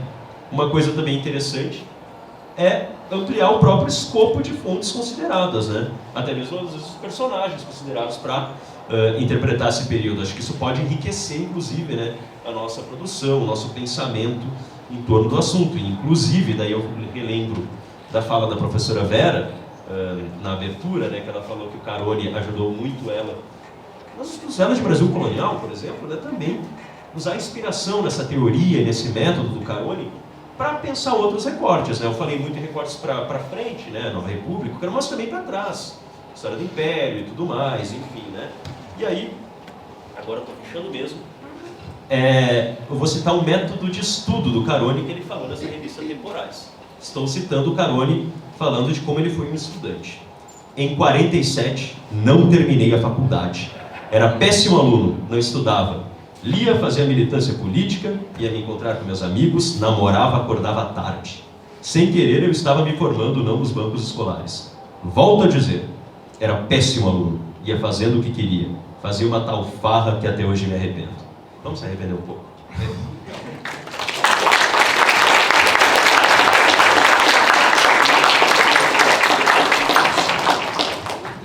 Obrigada, Carlos.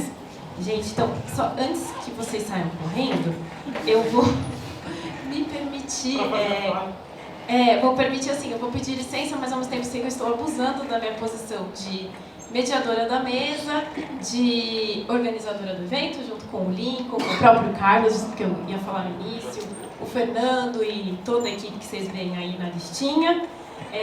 E para fazer só 5 minutinhos assim, para quem pegou só o dia de hoje, tem vários alunos aí da graduação, né, porque hoje é dia da aula do Lincoln também, porque eu acho que a mesa ela passou, assim, ela teve uma linearidade que, para a gente retomar o sentido um pouco desse evento, né, eu falei disso na abertura, mas eu gostaria de retomar aqui a perspectiva que a gente utilizou para fazer um evento que celebra o centenário de uma pessoa que escreveu um monte de livros, mas poderia ter sido outra, enfim, ou pode, inclusive, ser outros historiadores e historiadoras que se propuseram a pensar o Brasil.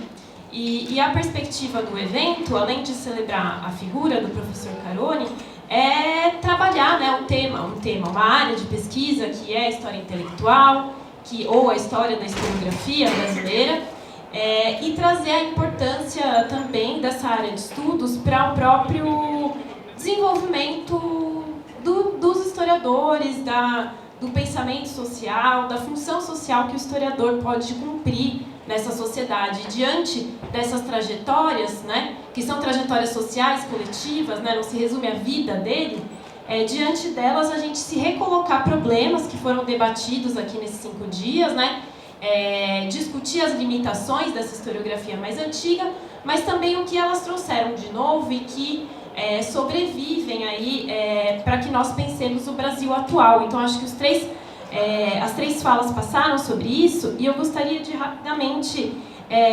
amarrar aqui. Não vou ficar falando sobre a obra do Caroni, que eles falaram bastante, e eu falo sobre ela aqui. Comprem. Vocês vão ver. Revoluções natural, revoluções no singular, são conceitos que eu trouxe para abordar justamente essa inovação dele na historiografia. Então, aqui eu gostaria de colocar nessa perspectiva de uma história intelectual, né, e de uma história da historiografia brasileira, como o Mal começou, né, a ideia de revolução, ele falou, a ideia de revolução estava no senso comum dos próprios movimentos sociais da República Velha.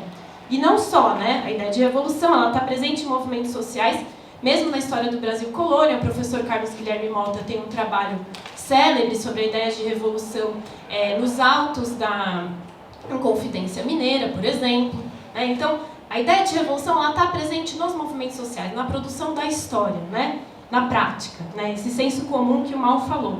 E passando para a fala do Barthes, que foi extremamente interessante, de ali no evento, num período muito importante, né, da recepção do marxismo do Brasil, a ideia de revolução ela vai adquirir um novo caráter, né, nesses movimentos sociais a partir da Revolução Bolchevique e da entrada, de fato, do marxismo, né, como uma teoria que ajuda a explicar a realidade e organizar a classe trabalhadora. Então, eu gostei muito da expressão que você usou, Barthes, do clima de 18, né, porque eu acho que tem a ver com o filme que a gente viu hoje, com a própria obra do Carone, que coloca aí bem, não tem muito teoria sobre revolução, né, numa perspectiva marxista nesse momento, mas os revolucionários autodeclarados estão preocupados em definir o que é esse clima de transformação que é possível nesse Brasil que está se modernizando, né? Então, um dado que o Jai citou em uma das falas durante a semana, em 1928, só em São Paulo, haviam mais de 200 mil operários nas indústrias paulistas, né? Então, um contingente, um processo de transformação muito intenso. Então, a ideia de revolução ela vem para a luta de classes no Brasil, aí já no conceito moderno e a partir aí do marxismo, né, e do Brasil se colocando como uma nação modernizada ou em processo de modernização em relação aos centros europeus, né, os centros mais avançados do capitalismo. Muito bem, essa ideia de revolução, então, que o Carone não inventa e não tem como dizer isso, ela é incorporada como um conceito na historiografia. E aí a obra do Carone ela é um exemplo de como esse conceito vai entrando na historiografia, né?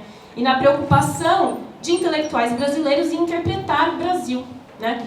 Então a gente sabe que a historiografia, quem já fez metodologia, historiografia brasileira, ela permanece ligada aos institutos históricos geográficos até pelo menos os anos 30, quando são formadas as universidades, instituições extremamente conservadoras, né?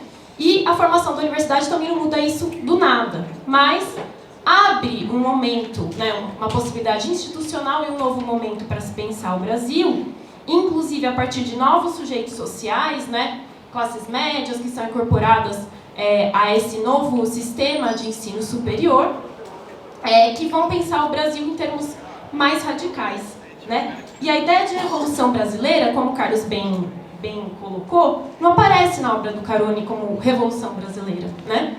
Embora, principalmente no pós-45, então a geração e o momento no qual o Carone se forma, dessa forma aí dos bancos e não sei o quê, militando, e o irmão que foi preso, e vocês vão ver isso no meu livro, essa ideia de revolução brasileira ela já estava muito presente no debate político, principalmente pelas posições do PC brasileiro em relação aos governos que vêm da abertura democrática pós-Estado Novo, né? Então, a ideia de revolução brasileira ela está aí, ainda fora da universidade, mas já nos meios intelectuais radicalizados, né?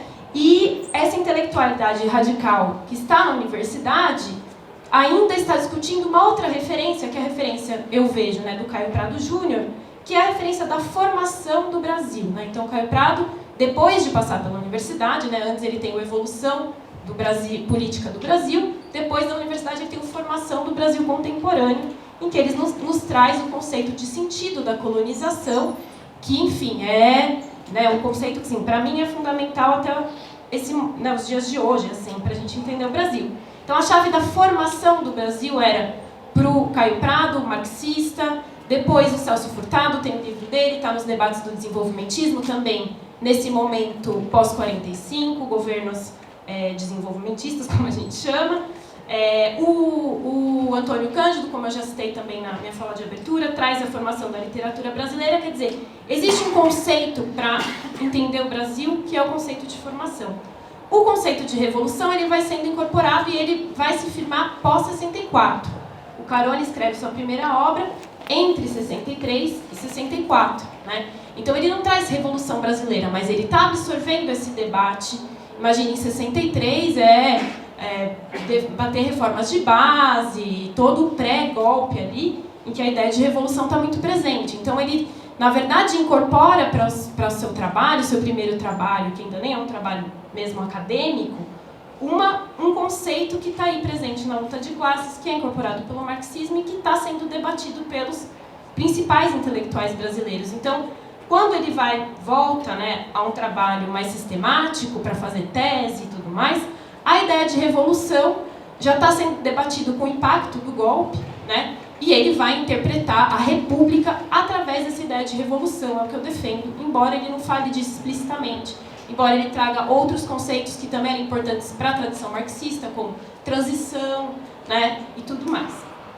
Então, já foram 10 minutos, tudo isso para dizer que esse processo de incorporação de uma ideia de revolução marxista, né, da luta de classes, como uma chave interpretativa do Brasil, da história do Brasil, aí como o Barthes também nos provocou, nos faz pensar também como o trabalho intelectual, né, e a institucionalização da historiografia, nessa medida, né, na medida em que a cultura marxista e acho que de outras ideologias que se pretendem revolucionárias, trazem para os historiadores cada vez mais o seu compromisso com uma função social, que eu acho que é também o que o Caroni coloca na autoimagem que ele constrói sobre ele, e o tempo todo nas declarações públicas dele, que eram declarações de enfrentamento com a ditadura, né, como a República em Capítulos, que é a reportagem, a entrevista que ele dá para a Veja quando ele vai entrar na USP, e ali, páginas amarelas da Veja, em plena ditadura, era um espaço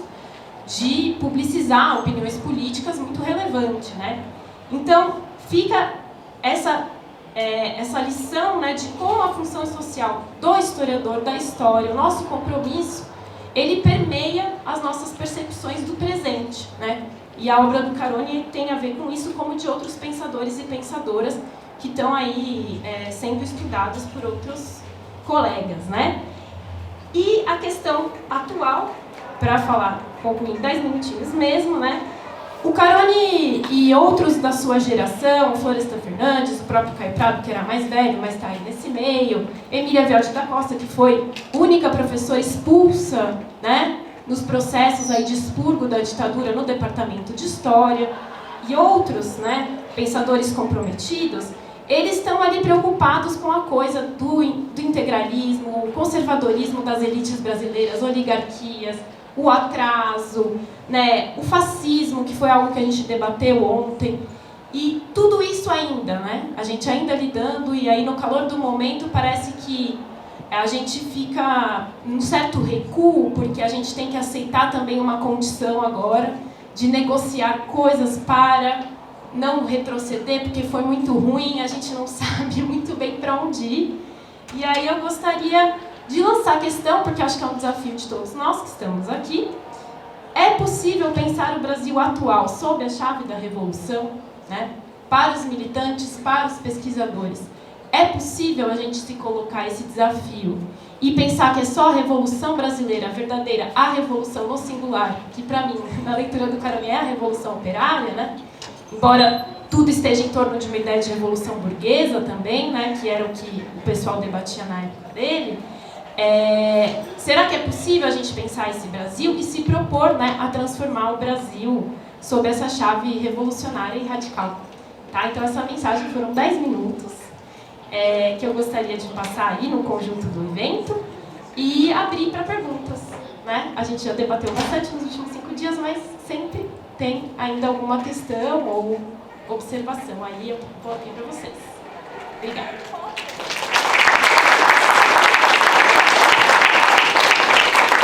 Alguém? Coelho, justo nessa você não vai fazer nenhuma. Alguém quer comentar? Quer fazer alguma pergunta? Nadinha? Sextou mesmo? Tá bom. Última chance? Então, beleza. Alguém? Não? Tá. Então, gente, é isso. A semana foi muito produtiva, foi gravada e estará disponibilizada no site da Fundação Maurício Grabois, que foi um grande apoiador, se deslocaram aí para gravar tudo, vão colocar no YouTube, vocês podem ver então todos os temas como foram debatidos ao longo da semana. Muito obrigada por estarem aqui hoje, nessa sexta-feira fria. O meu livro, para encerrar também com o merchan, está por R$60, posso autografá-los em primeira mão. Muito obrigada mais uma vez e até